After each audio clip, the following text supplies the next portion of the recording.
What's up, party people and people who like to party? Welcome back to the Pop Quiz Effect. Now that Verdansk has been out for a few weeks now, all I hear on YouTube, Reddit, and other social media platforms from the Call of Duty community is how bad Warzone has become.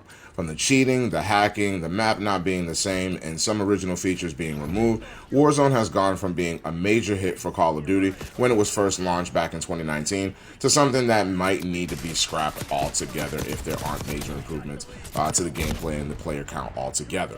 Now, before Verdansk was re-released, there was a statement that was put out by Activision that basically, I want to say said, but basically threatened the community in a sense that if they don't see the player count that they want for Warzone, that Warzone could be potentially moved from future Call of Duty titles. So in this video, I'm going to explain why the potential removing of Warzone is not only a great idea, but why the addition of Warzone itself has been the worst thing to happen, ever to happen to Call of Duty. I'm going to say that again. Yes, I said it. Yes, I said it. The worst thing to ever happen to Call of Duty. Now, I've narrowed this down to 3 reasons, and the third reason being the most important, so stick around until the end of the video as I explain. So grab your number 2 pencils and lock in. Class is in session.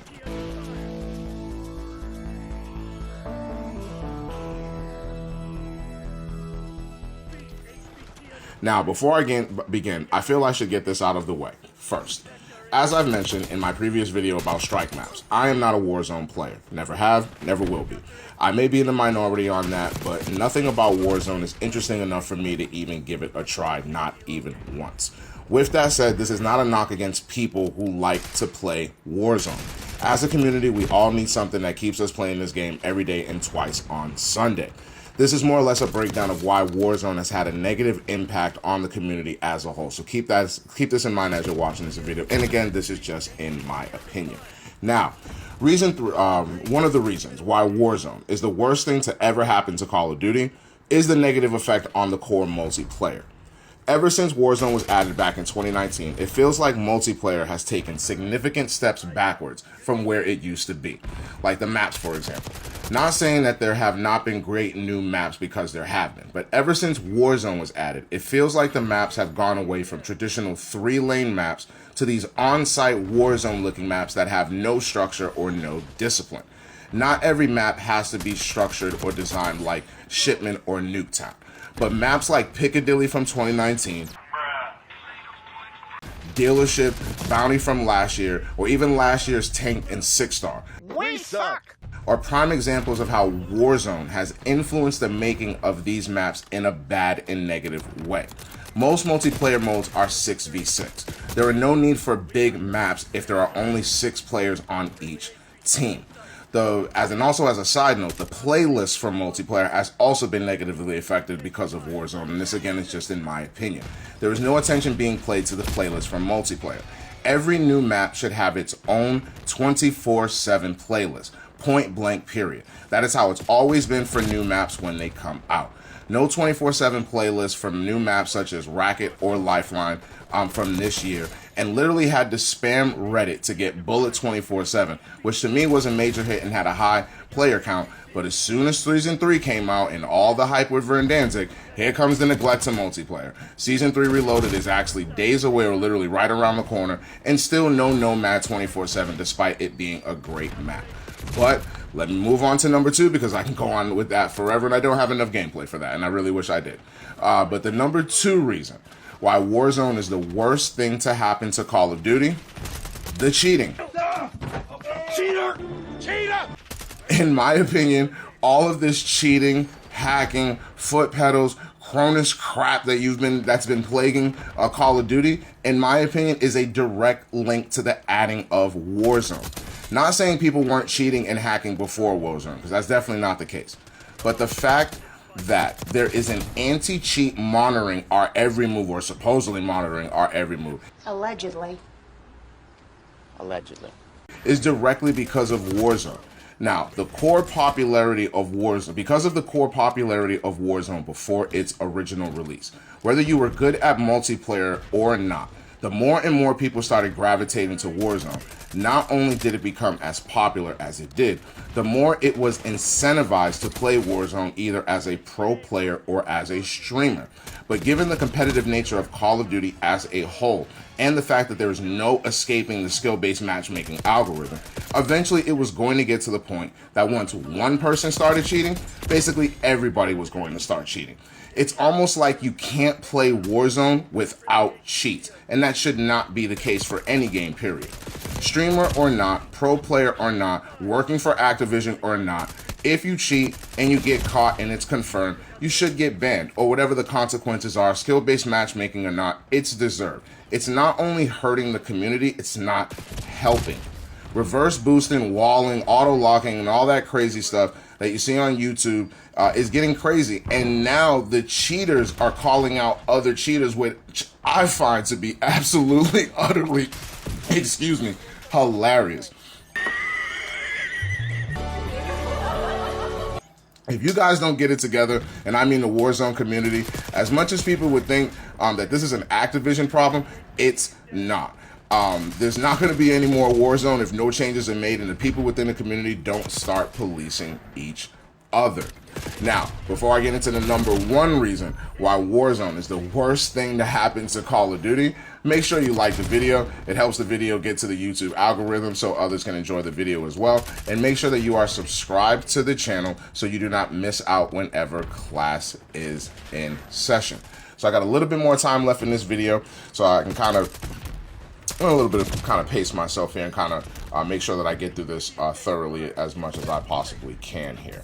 So, the number one reason why Warzone is the worst thing to happen to Call of Duty, it's not Call of Duty. What? What? That's right, people. Breaking news. Warzone is not Call of Duty. Well, what do you mean it's not Call of Duty? Here's what I mean.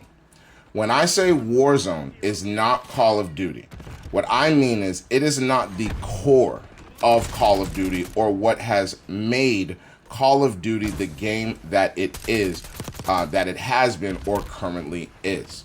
The game always has and always will be. Always has been, always will be.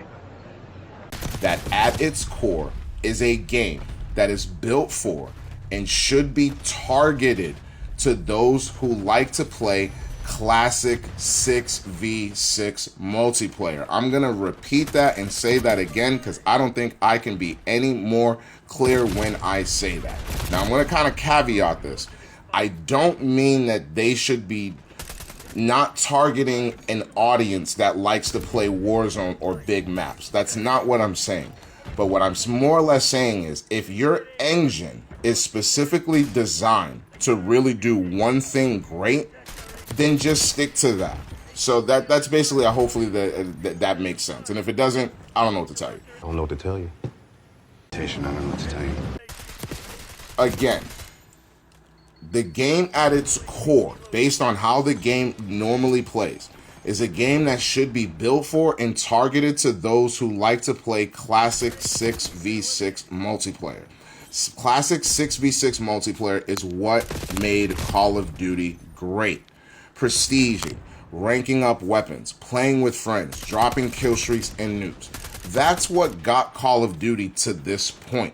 Even the popularity of zombies is what pushed Call of Duty to the top of the gaming world, not Warzone. This is what Battlefield was for. The Battlefield engine was and actually still is a better engine to use for a game mode like Warzone. Just due to the fact that Battlefield was built at its core as a massive multiplayer engagement that could handle everything that goes into a game mode like Warzone, or even Fortnite for that matter. If I had to show someone who has never played Call of Duty what Call of Duty is all about, the last thing I would show them is Warzone. Warzone should not be maximized to the fullest extent possible at the expense of the core of multiplayer, which helped build this game up in the first place. Without multiplayer and zombies, there would be no Warzone. It's like they appreciated us driving the car to this point, but right before we got to the finish line, let's give the keys to someone else so that they could finish the race. We'll take it from here. But we'll take it from here. They are literally forcing Warzone on an engine that it's not built for. Now, I'm not an engineer, I'm not a computer video, I'm not a maker, I'm illiterate when it comes to stuff like that. So you're probably saying, how could you form an opinion like that if you don't know coding and if you don't know software? So I'm just gonna form an educated guess and educated opinion on why I think they're forcing Warzone on an engine that's not built for. So if that wasn't true, if this game was really built for Warzone, it wouldn't have all of these problems and issues that it's having 5 to 6 years later. And on top of that, with 5 to 6 years later, they're considering pulling the plug on Warzone altogether. So if it was really built for Call of Duty, and if Warzone was built for Call of Duty, they wouldn't be having all of these, still have all of these issues. They would have figured it out by now. And not only that, they're considering pulling the plug. So how good is Warzone doing if they're actually considering pulling the plug? They haven't talked about, there's no questions about multiplayer going forward. The only questions that are going forward about multiplayer is how to improve it, which actually shows you the state of multiplayer versus Warzone, which is, again, one of the biggest reasons why I don't play Warzone all in itself, because to me, it's not Call of Duty. It's not what got me attached to Call of Duty, and it's not what got a lot of old school people attached to Call of Duty. I feel like Warzone has been something for like modern Call of Duty players, you know, who either can't handle the chaos of 6v6 multiplayer, or, you know, they just need something to kind of pace themselves before they kind of go into action. But every time I sat and watched somebody play Warzone, I thought it was absolutely utterly boring. Boring. I've never attempted to play Warzone. It just doesn't look appeasing to me. So, not gonna try to attempt to, you know, do something or look at something or even play something that's, you know, not to my play style. I like old school, classic 6v6 rush multiplayer on small maps like strike maps. And again, I have a video about why I feel strike maps are the best maps to ever happen to Call of Duty. So definitely check out that video, because it'll definitely give you kind of an opposite effect on why strike maps are the best thing to happen to Call of Duty, while Warzone is the worst thing. So, you know, you definitely need a positive, you need a negative to kind of balance the situations out. But, you know, that's really all I have for this video. Parking lot your thoughts in the your thoughts about Warzone in the comment section. You know, if you're a Warzone player, you know, tell me how you feel about, you know, the current state of Warzone. You know, what's happening and how, because I pay attention somewhat, but I'm really focused on strike maps. But again, has it been a good thing or bad thing for Call of Duty? Has the cheating on Warzone gotten way out of hand? And can it be saved at this point? Because, in my opinion, I actually have my doubts that it can be. I mean, at this point, it should be its own separate game. There should be its own separate studio at that point for Warzone. That way, there's no confusion with the situation. But if you enjoyed the video, go ahead and He-Man Hulk smash the like button and make sure you're subscribed to the channel so you don't miss out whenever class is in session. This is the Pop Quiz Effect. Class dismissed. If he dies, he dies.